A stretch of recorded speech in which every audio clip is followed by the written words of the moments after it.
Greetings and salutations, Dota fans. Third time tonight, I've had the pleasure of saying those words, and third time tonight, I've had the pleasure of bringing you into the broadcast. Good morning, evening, or afternoon. No matter what part of the world you happen to call home, you're going to be looking forward to this match, or maybe I should say you damn well should be. LGD taking on TongFu in our final match of the evening here at the HyperX D2L Season 4. As of right now, both of these teams are sitting near the top of our standings. Early front runners, though a lot of teams in the middle of the pack still have yet to really get into the meat of the schedule. That'll be changing for many of them as we look ahead. But very high potential that this is going to be a potential playoff preview of what's in store here in the Eastern Division. Taking a look at LGD, a team that we got to see last week in action. They looked very good to the tune of 2-0. They're currently unbeaten in D2L Season 4. They're led by Zhao Wei, who holds down the mid position. Yao in the off lane. DD running the support/jungle. Zhao Tuzi is the carry, with DDC playing the hard support. And really a lot of what LGD has been experimenting with over recent matches has centered around DDC. We've seen him play some IO and seen him do some other things as well that really are trying to take LGD out of that comfort zone. A team renowned for their 5-on-5 team fight potential, but you can stretch them out. You can take a surgical approach and put some pressure on them, and sometimes they'll crack. And we saw that nearly come to pass a couple of times last weekend, but they were able to hold it together and earn that first place ranking here very early in the Eastern Division. This time, though, on the other side of the river, their opponents, TongFu. TongFu has seen a lot of action here in the D2L already. They were sitting at 2-0 before play today, and now sitting at 2-1 following their loss earlier tonight. Zoe, the carry player, is the leader of this squad, with XTT in the off lane. Mu holds down the mid position. ZSMJ, who has showed us a lot of improvement and really has played remarkably well tonight at the very least. He's a former carry player and a living legend in his own right, going back to the days of Dota 1.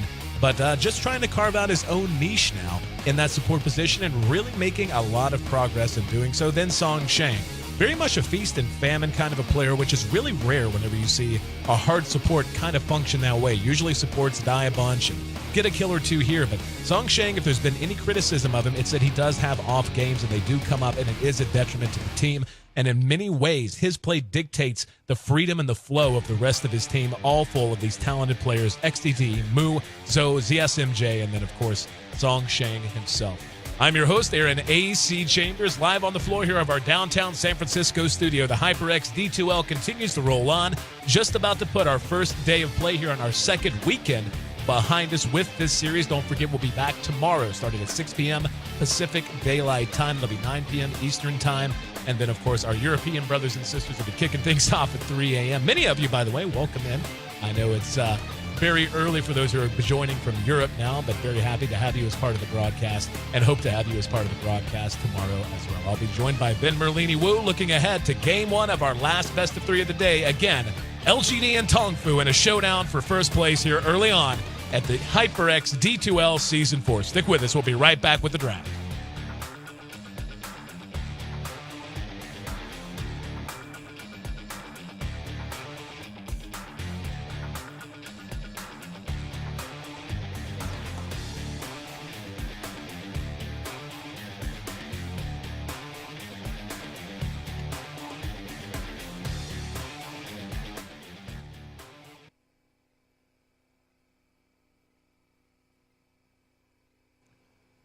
And we're in. The draft underway. A couple of heroes picked out on both sides so far. TongFu leading off with a Timbersaw and a Rubik. Saw some phenomenal Timbersaw play out of YYF in our last series. And, of course, we'll see TongFu looking to repeat that success. LGD grabbing up the supports quick, fast, and in a hurry. That'll be Visage and Nyx Assassin as we move through the second ban phase, and we're going to see an Earthshaker, and that's a lot of fun to talk about. And then, speaking of talking about, I'll let our crack analyst, one of the best analysts in the game, no doubt about it, Ben Merlini-Wu, take the handoff from here. And Merlini, my friend, we get to see an Earthshaker. I love games with an Earthshaker. Yeah, it's a very early pick, Earthshaker, too. I'm glad to be joining you in this third exciting best of 3 series, TongFu versus LGD Gaming. LGD Gaming are slight favorites here, perhaps even more so after taking down the IG powerhouse last week in 2-1. It was actually pretty convincing, though. The second and third games were just all about LGD, and I think Zhao Wei played a fantastic mid-roll. I think he was on Nyx Assassin. We may see the return of the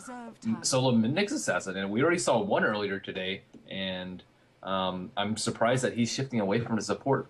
Well, to be honest with you, I think that's something we're going to see tonight. I think that's very much a possibility, as you had said, and we saw how much success LGD had with that last time. But looking ahead to the looming patch, I mean, basically the Dota-breaking patch that is going to change so much, I think aggression is going to be the name of the game, and I think a lot of these teams are recognizing that. There's going to be a lot more aggression coming out from multiple positions. Not going to get into patch analysis, so I'm sure you did some yourself, and if you want to check out Merlini's thoughts on patch analysis, I'm sure you can check out his YouTube channel, and youtube.com/Merlini Dota, if I'm not mistaken. And just taking a stab there. You can correct me here in a minute if I'm wrong about any of that, Merlini. But, you know, seeing teams are beginning to play that way as a whole. You're beginning, you know, the days of the 60-minute Farm Fest are coming to an end in more ways than one. But with the success of the West, the TI3, even the Chinese, who were traditionally known as a lot of 4 Protect 1 players, a lot of extremely tight players, we're beginning to see them open things up a lot more. And LGD's success running more aggressive lineups, and really they already have that potential with Visage, Nyx, and Clockwork, all 3 heroes that want to be very active in the mid game.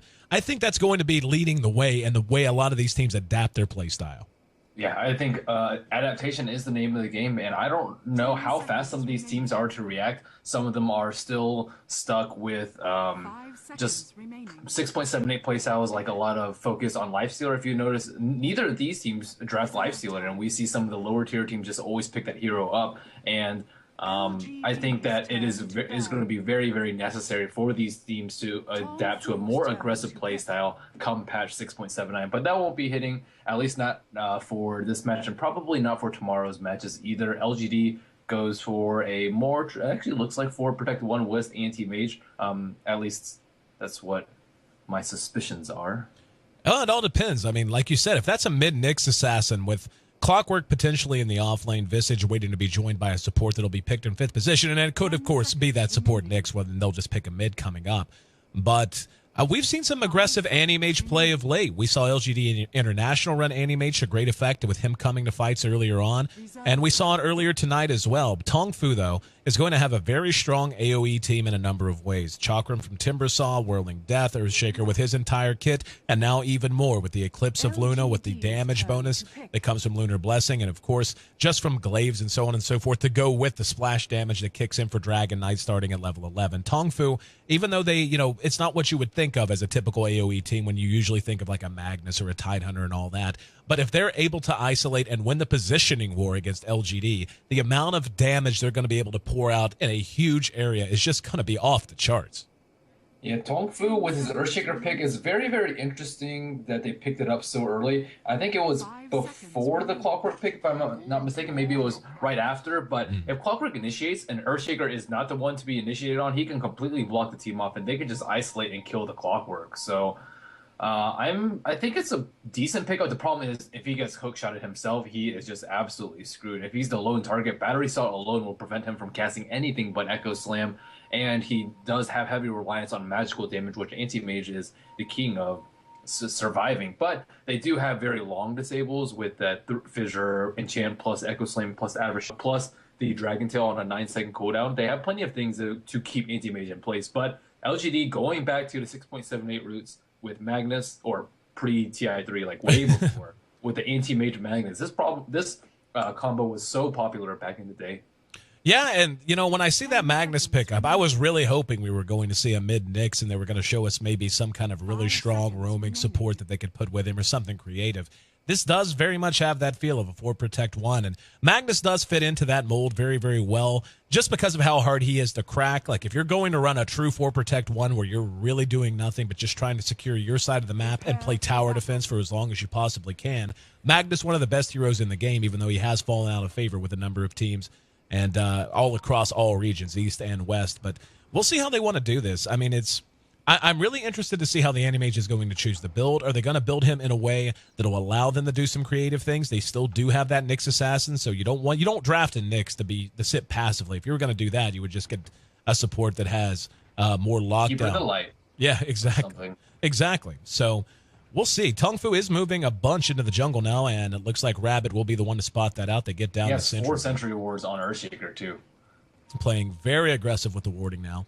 And this has the potential of being an aggressive trialing, which would be fun to see. Don't know that that'll be the case. So does have a bunch of tangos, and yeah, he is going to pull back, but I think this is going to be it. The SMJ is making his way over as well. Sansheng still dancing around the river. But it plays the Century War in the exact same spot. Do you see this Nick set? What in the world?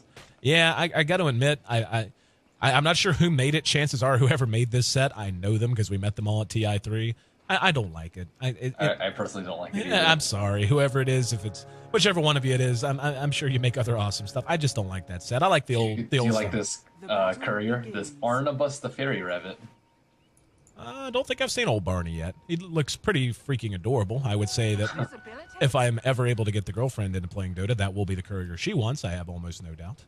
But I was streaming one time and I saw the Lycanthrope set, the one where he's like turns white and looks like a mud golem. Yeah. Or no, it was a Lone Druid one. The Lone Druid turns white and looks like a mud golem, and I was talking about how ugly I thought the set was, and one of the guy who made it was actually on my friends list because he had a design for my t-shirt contest, and as I was talking about it, I was like, oh my gosh, it's the most ugly set that I've seen, and he's like, I'm the one who designed that set. And I was like, oh no. So I'm pretty sure I know who that is, so much love to all of our item designer buddies. And for those who didn't get a chance to go to TI, hang on, Songqing and DD. Xiao8 is look at the fissure. Look at this. XTT's going to rotate over. DDC blocked off. He's quite low. He's going to spin an impale. Only got one, though. The fissure will be back up in about 20 seconds. He's going to have the reach. He's going to be able to kill him. He's going to go for the Roche. Does he have fissure? He does, and there it is. First blood. What a heads-up play by Sansheng. Came out with slap boxing with the Nyx early. Threw the fissure straight across and blocked off any retreat as XTT made his way back over in an early lead going the way of TongFu. I have no idea why Nyx Assassin went over here to lay the wards. I think that he could have just laid it from over here and then just placed it downhill and prevented an early first blood. But regardless, it was very nicely played by Sansheng there. And looks like things are going to stay pretty quiet. The laning's still a little bit open. We see the Nyx going back to roaming now, not really contributing a lot to the lane stacking, pulling, or anything else. So how about we take a look at who's handling who? Xiao8 setting up shop in mid on the Magnoceros of note, Magnus. Then we have Clockwork handled by Yao here in the off lane. He's all by his lonesome. Nyx Assassin. DD unfortunately fed that first blood. Going to be looking to bounce back now.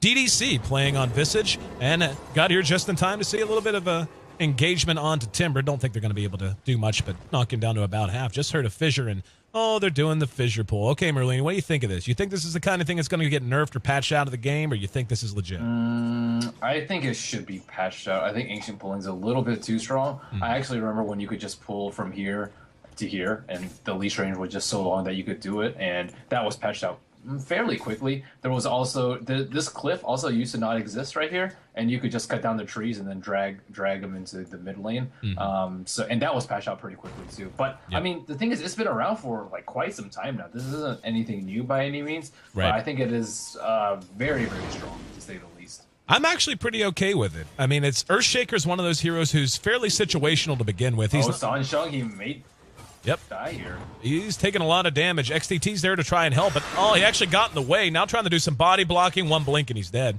6 seconds. Didn't have to blink. Thought he might want to try to dive it out. Takes a few tower shots for his trouble, but LGD makes it onto the board, getting some revenge on the Earthshaker. LGD is just really good about predicting the opponents, though. They knew that they were going to do these creep pulling shenanigans, and as soon as one creep wave is missing, Anti-Mage is over there, and Nyx Assassin tried to block it off at the start, and that's why he gave up first blood. But a lot of teams, they think that the opponent team is just, I don't know, they just let the opponent's team do whatever they want with the creeps, and I guess in that sense it's a little bit overpowered maybe against the lesser teams, but against a team like LGD, they know exactly what's up, and they're going to punish you for it if they can.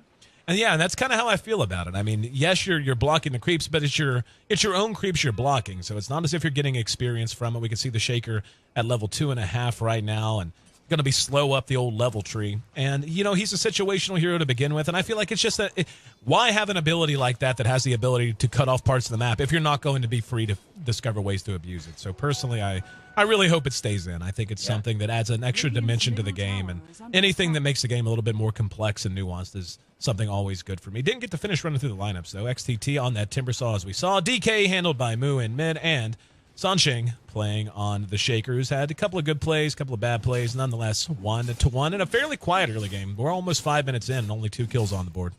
Yeah, the fissure block is always an issue of hot debate, though. Tournaments used to actually prevent you from doing this. If you blocked right here, you would just like either get penalized or just get disqualified for abusing game mechanics. Right. And I don't know, that's always been a troublesome spell. At one point, if you actually fissured off the map, like for example up this path, like up here, it would just fatal the game in Warcraft 3. So that spell is just has its own set of bugs. Well, we'll see.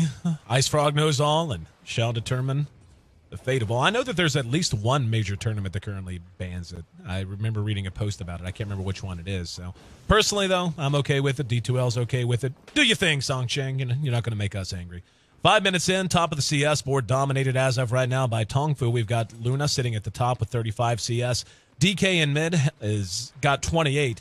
And Rabbit, even though he did get the kill, he is suffering a little bit just because he has been heading over to that ancient camp to try and harass back the Earthshaker. But again, that kill helps make up some of that ground.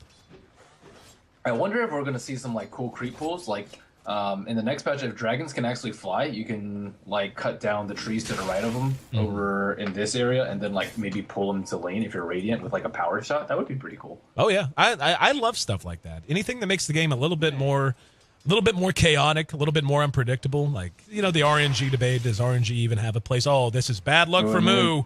Oh, he actually got the stun off. Now they're going to finally get the Grape Chill up, and it might be too late. Nyx is there with an Impale, but he's going to be in tower range.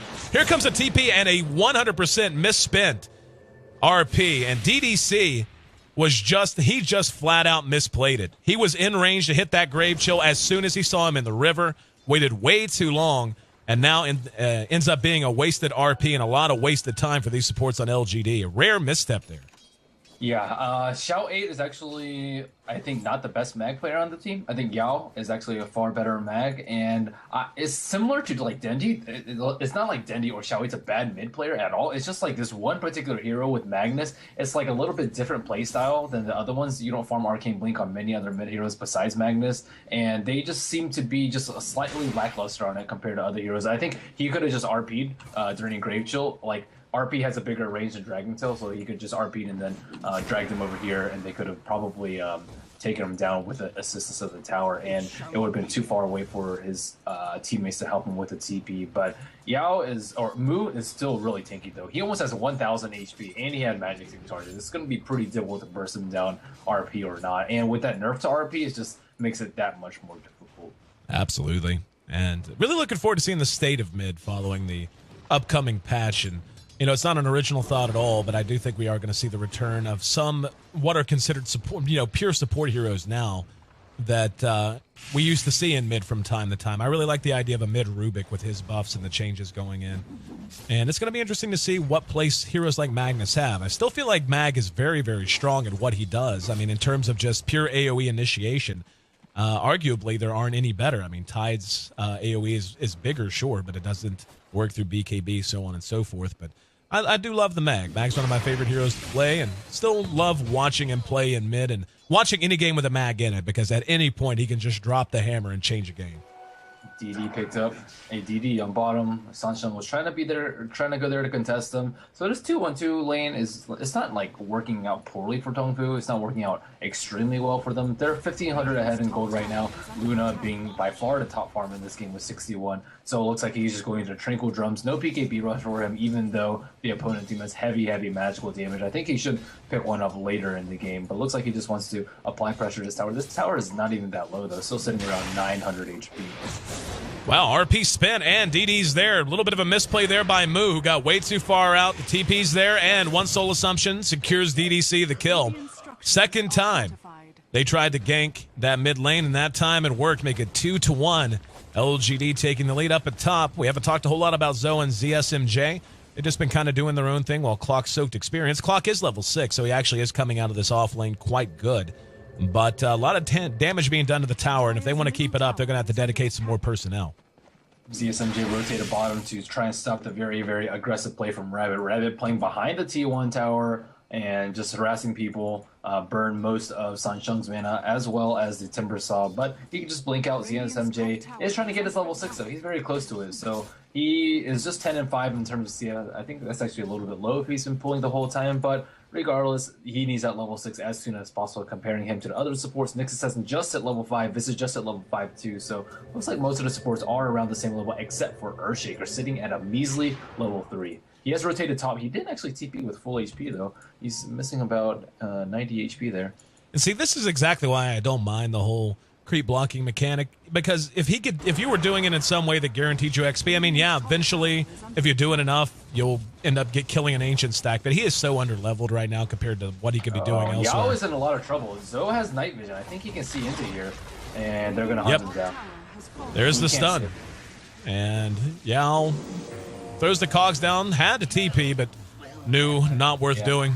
You can do it versus heroes that don't have night vision during nighttime, but Luna has night vision, so you can't do that. You have to stay over here if you want to do that. I think what he was trying to do was like, okay, if my team comes, I can just hookshot from this angle, and then maybe block one of the heroes out over here. For example, if he hookshot the Dragon Knight who's over here, he can cog the Luna and they can kill her. But Luna has Eclipse, and none of his teammates were even close to rotating. The two supports actually went down here into the jungle afterwards, so it was a very low probability play. Speaking of the Luna, she's off to a great start. Set of tranks up, drums are done, and just picked up her Ogre Club, so already beginning to tank up a little bit on her way to a BKB. And Zhao, it's going to be engaged on. He might be able to get him. Yep, there's the telekinesis and the fissure. That's a big kill to get. He's down for 30 seconds, and now with Luna rotating from top to mid, they are going to get this tower for sure. That's going to be the second Tier 1 tower they brought down in as many minutes, and they might get another kill or two. The Visage Familiar's a little mismicroed. Will be able to make it away just barely.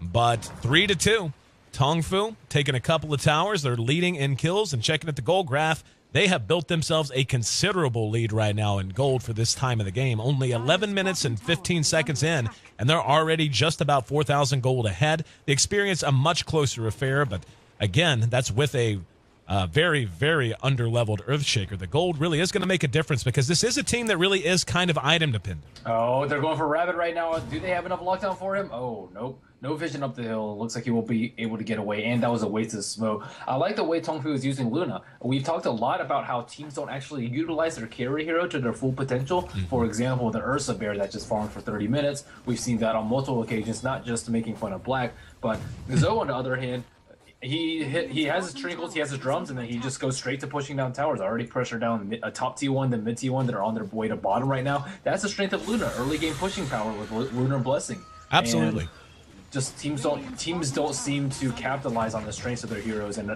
exploit the weaknesses of the opponent. The opponents, they're just split pushing right now, since Magnus doesn't have Blink right now, so they know that they can't defend. So I think TongFu's playing this early game very, very smartly. The only problem is Anti-Mage is going to have his Battle Fury pretty soon. They haven't been able to kill him yet. He is farming on the complete opposite side of the map, and they will be able to get this T1 tower down very, very soon.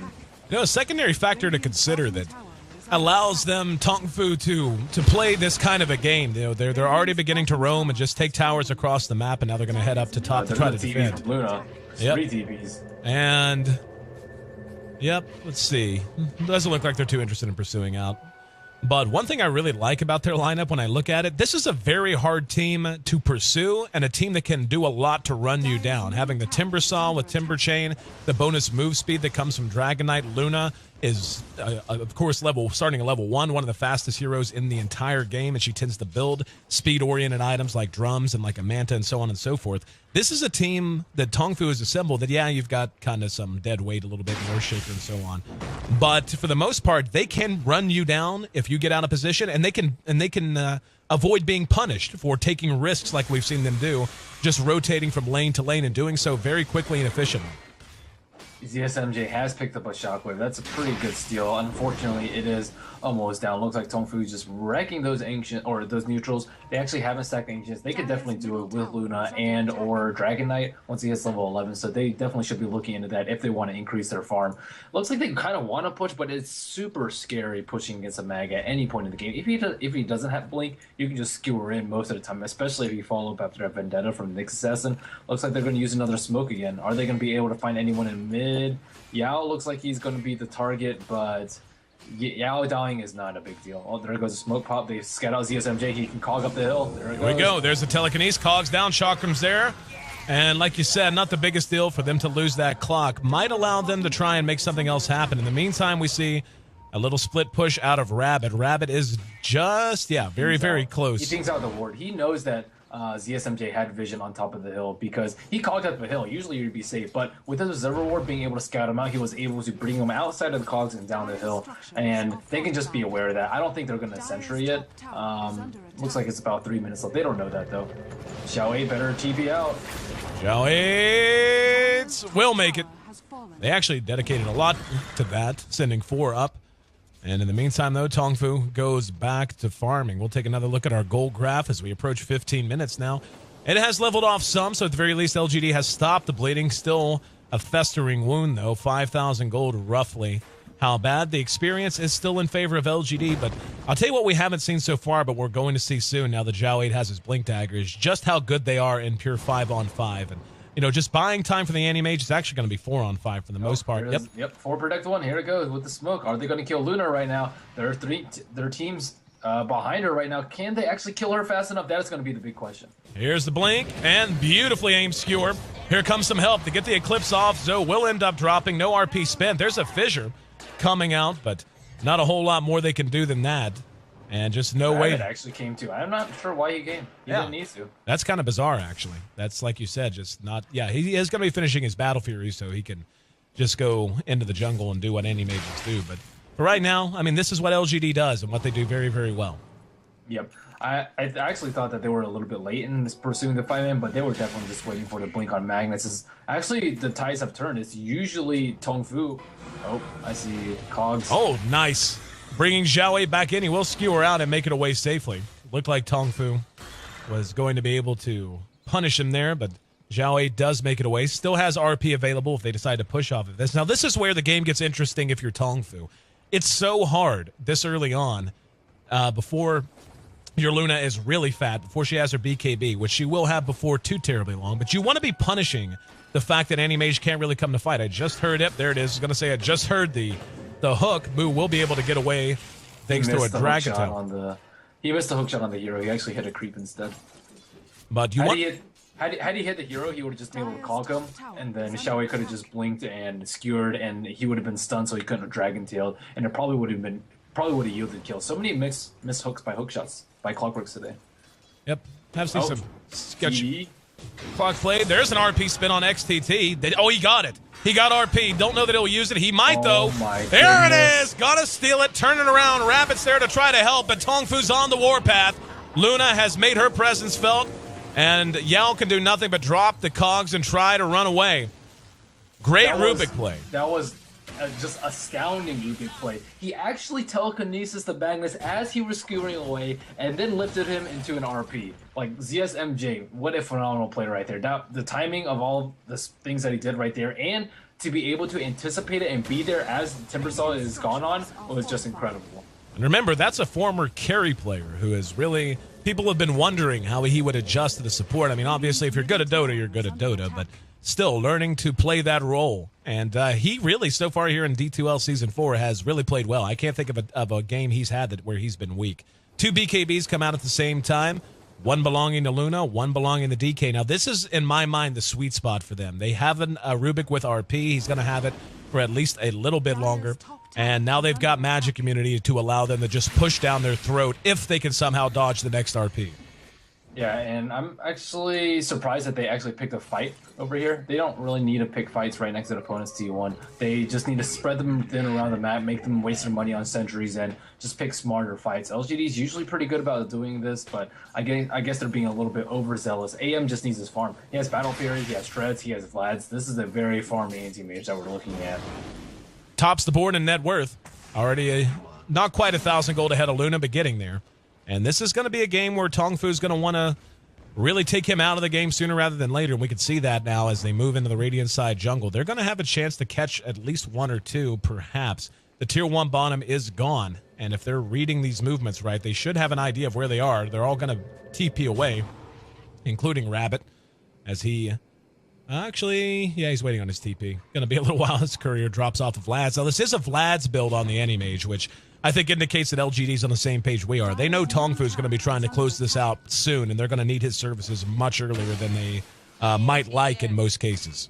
There's actually not that much pressure on LGD. We usually see the roles a little bit reversed. We usually see LGD 5-manning all the time, and their opponents the ones that are like dodging the 5-man and wasting their time. But now we see TongFu just running around as 5, trying to get things called. But it is so incredibly difficult to push against a Magnus, though. I don't exactly know why they're forcing the issue so much. They could just get a Shadow Blade on Dragon Knight, gank the anti-mage if he tries to split push, and then just starve and outfarm them without actually forcing 5-on-5s where they shine. But look at Zoe right now. He's at like half HP. If he gets RP'd before he can BKB, then he's dead. Yep. Not a lot of HP, 1200 for him to begin with. Oh, just heard. Did I just hear that? Yeah, Rubik just RP'd. Okay, it was getting ready to expire. That explains it. I was going to say, anyways, the SMJ just kind of announcing to the world that he's had enough of not using RP. 4-6, they get another tower, and that goal graph continues. If that's experience, the goal graph continuing to arc back downwards a bit after some ground had been made up by LGD. Yeah, AM is just farming up an absolute storm. I mean, Vlad's is nice if you're taking Roshan. If you're not taking Roshan, though, just get a Yasha. It's about the same amount of gold. So I don't think they definitely do not have enough map control to Roshan. The only way they can do it is if they sneak it in. But T1 tower is down pretty low. He could just backdoor it if he thinks there's somewhere else. So is the bottom one. So pressure's really on TongFu right now. They don't want to lose their T1 towers, but they also want to fight them when they're stronger, when they have a BKB up on their Luna. As soon as that hits, they are incredibly strong. But LGD does not want to fight at all unless it is at their T3 or unless they can get like a 4 or 5-man RP with an empowered anti-mage just smacking them down. TongFu moving down to this bottom lane, wanted to take a run at the anti-mage, but wisely pulling back, and they are, you can tell by their warding how aggressive they want to play. Just have the Radiant jungle warded up pretty damn well, and anytime anti-mage shows his face in there, he's going to be a target, and Rabbit knows it as he lives up to his name and scurries up to top lane. Did decide to go ahead and grab that Yasha, so the Manta style will be the next major item pickup. I'm like you, though. I mean, you know, I think the Vlads, again, it's indicative of their expectation of what TongFu is going to be trying to do. Just hope it doesn't end up being a wasted 2K gold for him. You know, an item. I guess it's good insurance, though, just in case. Like, if TongFu really wanted pressure T3 right now, they could. It'd be very dangerous and stupid, but they still could do it. And they do need to be prepared in case that happens, because they could just flat out lose. If, for example, Magnus like tries to blink and gets telekinesis or something before he RPs, or he gets fissured before he can skewer back and just lift it and RP stolen. So there's a lot of bad things that could happen potentially if LGD does get forced, but it's way too risky on TongFu's part. If you get RP'd and then skewered up to your T3, that's like you just lose there. So got a little greedy, decided to try to harry the anti-mage back, and wonderfully baited there. DD was milling around, hit under cover of Vendetta. They lined that up perfectly with the impale coming from an unexpected angle, and a very high priority kill going the way of LGD. It was. Yeah. Very good position by DD there. They also need a blink dagger on Song Chung. They have to gank the split pushers. I don't know why Dragon Knight went a BKB build, because he knows that LGD is going to 5-on-5 them in. If he gets RP'd, his BKB is not really going to matter. He's usually still going to die anyways. So I'm surprised. I think that Moose should have gone for a Shadow Blade build, and he's going it now, but it's a little bit too late. Anti-Mage is really stacked. And he'll have a Manta before Shadow Blade comes out. And they could have just gotten Shadow Blade before he has Battle Fury. Go find him with 1 or 2 other heroes, maybe Earthshaker, maybe Luna, and just dump an Eclipse on him and just try and shut down the anti-mage as hard as possible. And here we go once again, moving down into the Radiant jungle. This time they're doing so under cover of smoke. Going to look to find a target. The anti-mage just blinked. He has 4 points in the blink, though, and they're going to have to catch him quick. There it is. Telekinesis. They can blow him up. They've got the firepower, and down he goes. They needed that after the loss of Zoe in that top lane to get them back to even. They really needed to pick off that anti-mage, and they did so. His net worth is beginning to get considerably higher than anyone else on the map right now. And the closest the TongFu has is Luna. She's just shy of 10K gold net worth. Meanwhile, the anti-mage has eclipsed that 12K number. So, oh wow, Zhao 8 going to wander into a world of pain here. Telekinesis back and blown up as well. With him and anti-mage down, this Roshan may be free. Man, they're doing a really good job of executing these games. They killed AM. It's a little bit late for them to kill AM for the first time, but it's still pretty important because they should pick up a very, very easy Roshan because of that. I don't know. Well, they shot a rocket in, but yeah, they don't have Magnus up. They don't have anti-mage up. They cannot take this fight. Well, the big problem that I think LGD is going to run into, especially now that an Aegis is out, is damage. They have damage in a number of ways, in a number of manners. Shockwave's good magic damage, Vendetta, so on and so forth. But it's very much, one-time, one use until Anti-Mage gets his items up. He does have a Yasha in the Vlad, so he can show up at a fight and be empowered by the Magnus and be of some use. But you compare that to TongFu, the easy spammability of Lucent Beam, the AoE potential of Eclipse and Breathe Fire and Earthshaker's entire kit, so on and so forth. The Timbersaw and how easily spammable his entire kit happens to be. LGD really, in giving up that Roshan, put themselves in a bad situation because I feel like TongFu is going to be able to make a run down the lane and if they win a fight, potentially take a tier 3 if not a Rax. We still haven't seen a true 5-on-5 yet. I think the LGD lineup is just so scary to push against. Like, even if you manage to survive the RP, you still have to worry about cogs. Like, for example, you get RP here, you get skewered back here, and then you get cogged right here. You still can't go back. You're just gonna die. You have to be able to follow your Gargoyle stuns. Oh no. Here in mid. What are you doing? Wow. Too busy being cool, man. Really bad. He just bought his Mithril Hammer too, and this is a 40-second window where TongFu can just take the racks. Yep. Oh, XDT jumps into the cogs, gives no dams. But yeah, and DDC now just getting blown up for free. This is exactly what I was talking about, Merlini. These heroes. He's gonna die too. That's GG. That really might be. Xiao can't die that many times. I don't know why he's 1-4 right now. He just needs to sit, plop his fat rumpus on Magnus, Rhinoceros rumpus at the T3, and just wait for them to push. If you don't see him on the map, just don't go out, because if you don't have buyback, you're gonna lose the racks. They're going to take this and not even lose their Aegis for their trouble. Yeah, this was not LGD's plan at all. I mean, getting this far behind this early, even with an Anti-Mage that can't... Again, gold difference was almost 0 before this. If you look at the gold grab, it was actually very close. Yep. TongFu may have seemed like they had a pretty big advantage with kills and whatnot, but as far as gold, it was... I mean, they actually outfarmed TongFu because of the tower difference, but now it's pretty securely in TongFu's favor. Look at the experience earned graph, and just, I mean, you think the gold looks bad? The experience. They had built a 7,500 experience lead until that sequence of events. And now they've still got the Aegis. That's the thing. Like, they're going to be able to go and take a shot at this bottom tower. And I think what we saw there was kind of what I was talking about previously. TongFu just has so much sustained damage coming out of so many different areas, coming out in physical and magical. They have some spammable abilities. They have some big nukes, so on and so forth. While LGD at this point, yeah, as good as they are at holding a tower and at keeping their tier 3s up when they're all alive anyway, their damage output is just really one-dimensional. And when you have heroes like BK or like Luna with a BKB, now a Manta style to go with it, she's got 1,500 HP and an Aegis. It's just going to be so hard for them to blow these heroes up and keep it together in that manner, at least until Rabbit is ready to fight. Now, he does have a Manta and a Vlad's. He is farming at a ridiculous rate. So it's still going to be a race, and they're still in it, but definitely on the back foot now. Earthshaker almost has his Blink Dagger. Once that happens, he's going to be in a world of pain, Rabbit is. Rabbit uses his Manta style. Hey, and he uses that. There's the Chakra. Managed to Echo Slam him as he popped the Manta. And Rabbit can blink in 1 second. Zoe, he got the Lucent Beam off. He messed up the TP, and they know it. They had to have seen that. Had to have seen it. They do. Sitting the Chakram out, and all Rabbit can do is blink now. Total mechanical mistake right by some trees as Zoe goes right by, trying to find any kind of safety. They had to have seen right that. Now, though. Yep. He's not going to be able to get back to base in time, and they'll still have the Aegis. Well, the thing is, he can actually just go up and kill this creep wave right now, and then they can't actually go through to backdoor protection. But it looks like he won't be taking that risk. He sees all 5 of them now. He should have done it. Now he's going to duck back out, but a mistake. And really just when TongFu arrived there, they knew what had happened. Now, speaking of that, Blink Dagger done on the Earthshaker.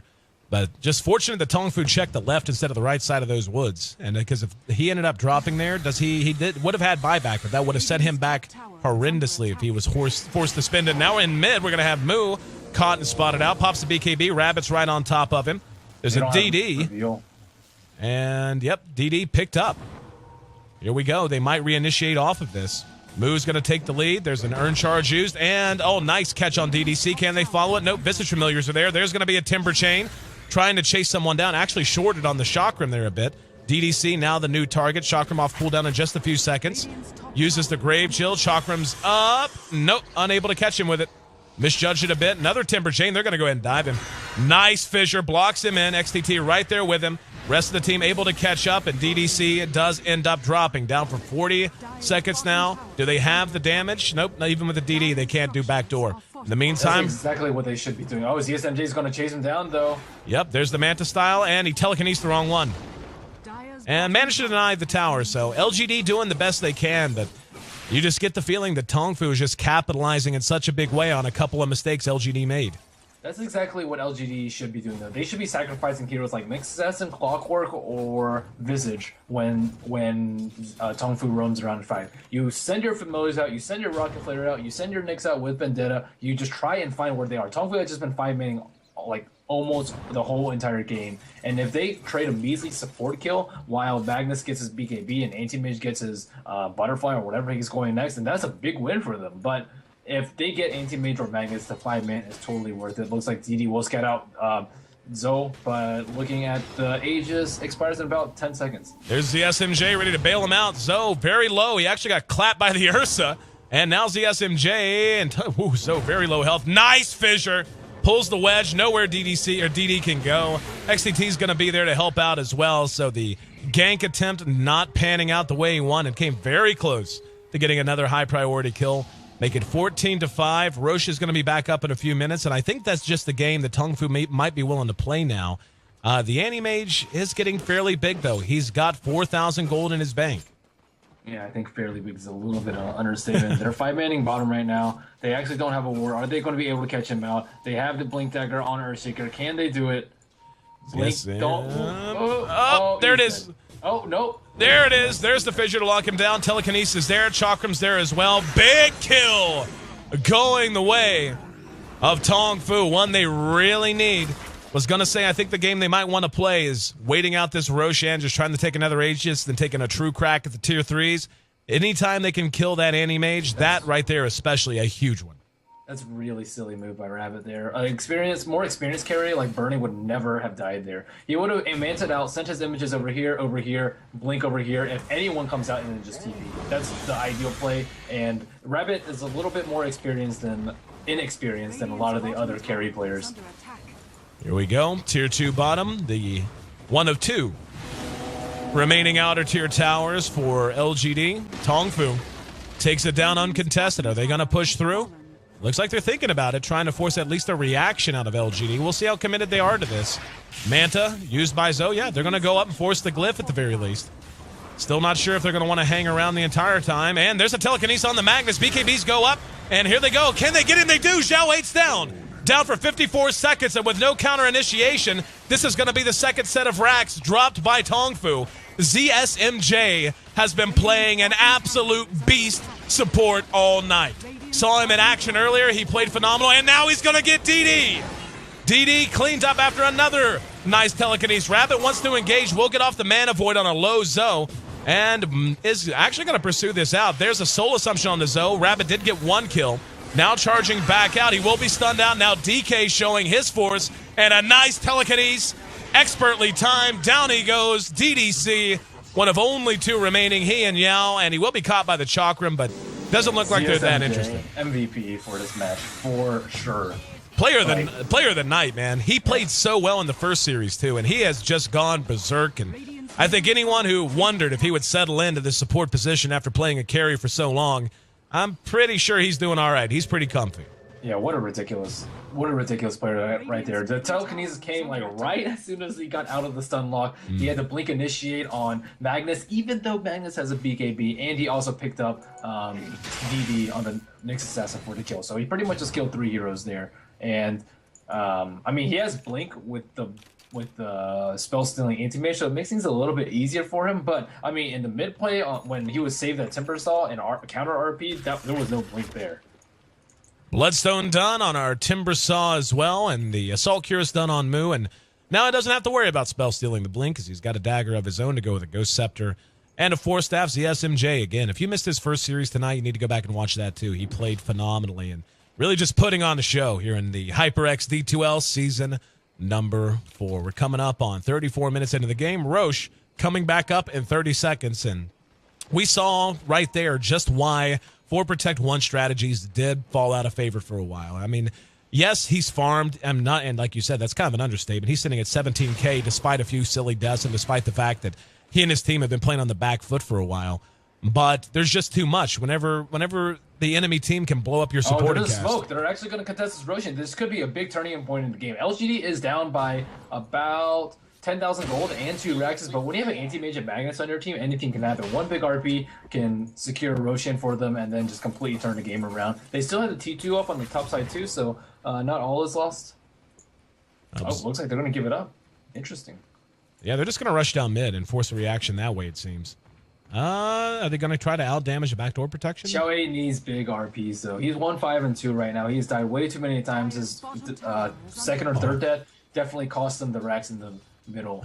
And looks like they're just content to not do anything. LGD just doesn't have to worry about a third Rex being down right now because of that T2. And it's actually a pretty big deal. If they throw it, yeah, they have to come back, but... Yep. Oh, they are throwing it hard. Was going to say, it looks like that's what they were doing, trying to bait him into the Roche pit. That's 2 tier 4s done. Xiaowei. Game's over right there. Yep.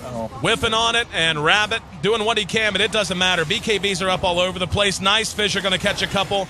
Going to follow it up with a Chakram and a little bit of right click. Sunshine comes in, gets off the Echo Slam. Rabbit's down. GG cold. And LGD was just so sloppy this game. They were. I mean, the RP blink or the whiffed RP at the end just kind of exemplifies what happened. They were just made way too many mistakes. They were even on farm. Looking at the gold graph, 20 minutes in, gold graph was almost at 0, and then boom, everything just went to absolute poo. Rabbit got picked off a couple of times. Magnus got picked off a couple of times. It was just super sloppy play. Usually LGD is way more disciplined, and they'll really need to bump that discipline up if they want to win a game in this series. 2-0-14 for ZSMJ on Rubik. And again, usually the support, the 4 position, not one of the more inglorious rules, but not when you play it that way.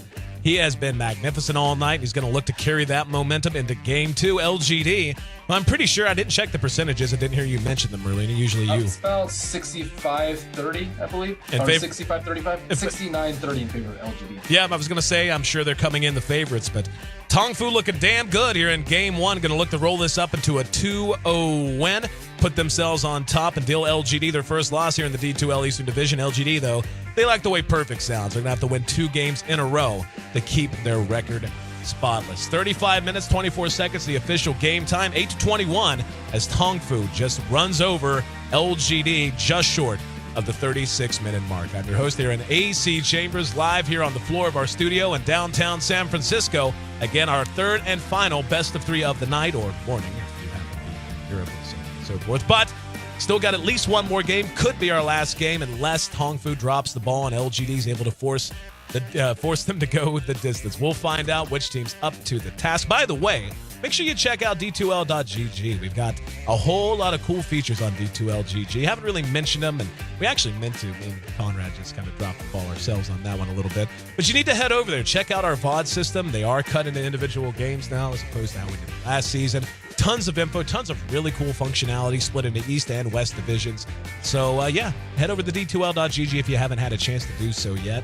Find all the information you could possibly ask for regarding teams, players, VODs, standing schedules, anything you need. We got it, D2L.GG. Again, I'm AC Merlini bringing you the analysis. We'll both be back to bring you Game 2 of this Best of 3, our concluding Best of 3 of the night, here on the HyperX D2L.